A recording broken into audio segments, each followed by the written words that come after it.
Yekun leko Godwin Owocho. Monya gede amanya. Amanya ne mumma, amanya no kejea. Iche no onya lo Owocho anya. Since 1999 no democracy nya gbo.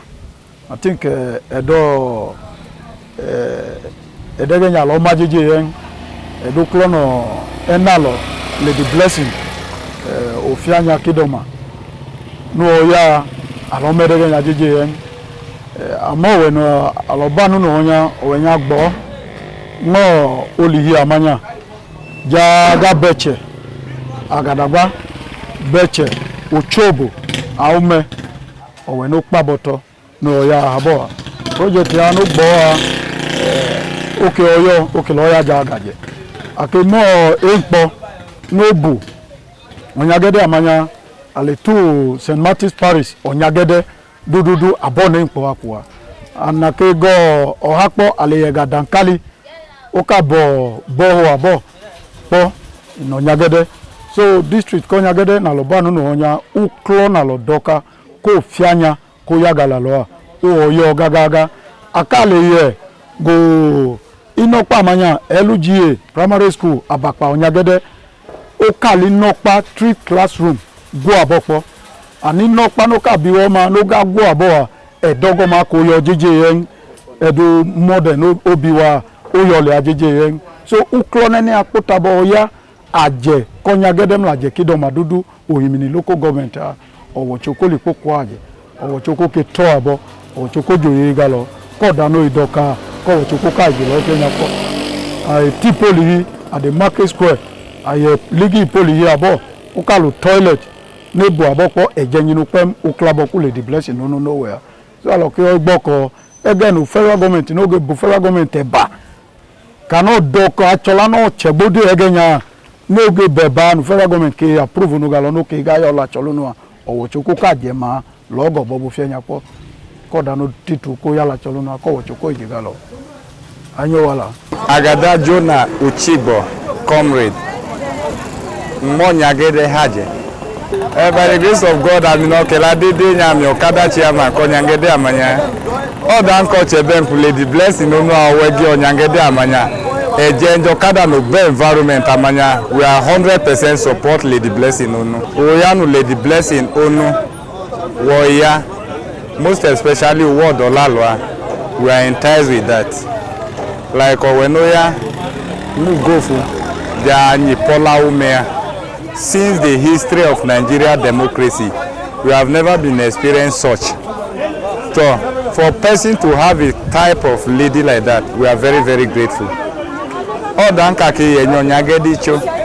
look at boreholes was constructed by Lady Blessing Onu. So Lady Blessing Onu made us to be proud within the environment. Because the level they are taking us to before, he now came and liberate us officially. We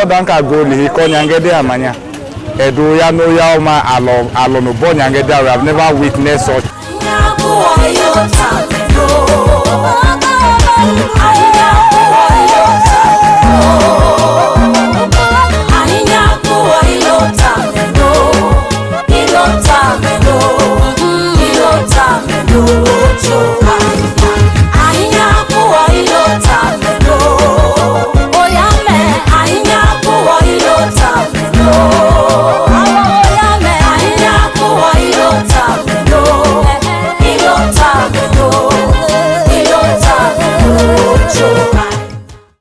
Yekun lekin na legbo aloto chungma owenya odana gbo ye bobu kangma munya ka fajo godwa ayiwo na wa 30 minutes but na odana ku fun mo nyangede owokunya o ga bi o 5 minutes ebe ka fajo ko godun odana Blessing onu ya ole chaba okono ko gan odana cheyin lo o yo gama anu ochonya no agaju recorder break ya anoche ochoyin lo ga legama ochuge bi oga bonu ge lochia ole ya mume adego malo majiji en o mamu nyaja unyoga beche o gbokloa o we almost okikwoya o me onyo uchu okito abo an odaduma no doka o ga lo nyagen uchu ga jilo alo to chungma now mege no keke na loge bi oge gojongojo bobo alo chu keke now lebeko express ya so odaduma okulo hie o chuku ka bi ogo bu ko ka ye gen no fienya po la lopo alo chuku no lo ko chuku ko lo ye kunu tulipo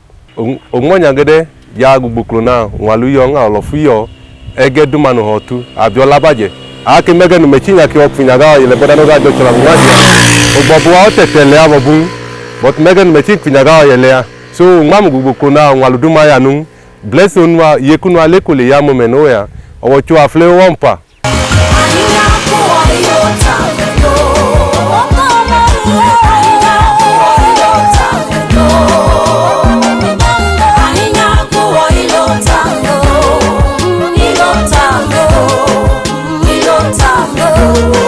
There is a road from Onyangede to Arume side. Other na Yegabo or Yaye. Then okay, Oyo Aboinu. One Olame Aboin. Egana Bakpayoa. Closer to Upole Amababanya. Obu toilet. La Labo. That is toilet Noki Goa. Then toilet no Goa Boa. Pini Guli. Toilet where then apart from that one other na get toilet here there is another borehole standing borehole not even the one any oya mrodenya very fine one na lo magigien oka loyal labo then in the same Onyangede again other na go to primary school Ogu primary school almost about 12 room there then well 12 room now one line what you do no get good nokpa like is bringing the future of the student the future of life because in this community or in this country now oda na ginopan awochen and not do no ke bela ko da nige ya le kinopa at least oye kochoma o enehi we even happy that he come to the majority party because okono minority a alojo da no oya then with this majority again it oda na lo chigbi kulo allow no ba mo allow do ka ko tu kai ni na beche house of rep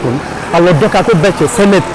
Senate Egana by Mori or Bambanya and Alodoka because of the behaviors and the good character. No layer and look at Yaboa, Obi Biaoku, or Pa, a send or wine. And before when you come to Himini, incidentally a Dundo Himinia, that all Ode Lake will allow Chenya, but coming to him, all Alokuba again, who address her, then the address is good. Again, Jodaduma Pem, Woyanya, or Danalo Boy Bano. Alo beba kowe owe anu kpaboto no ya ho alo che beba ke npo anu ke kpaboto no ke ya inopa akola lo yo beche elu classroom de banu analo boy oli hinu onya odan kale mo zusi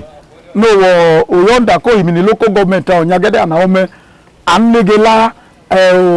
neighboring state no Kogia ege wagalo oli hinu onya both part of Otukpo local government no you side of Gbojua ege wagalo le yin onya alokekela lo that ole yin onya ale yo ego titenyi ego nyoga gigiole oyon aloke boy banu ejenjo ko no we ko campaign na ibanya aloke boy oke lo ya galalo so aloke to anya gaga edo chena lo edo kayo odan kege nya hima yo sinsine mbela ko we do maka chi ko to Nigeria nya gen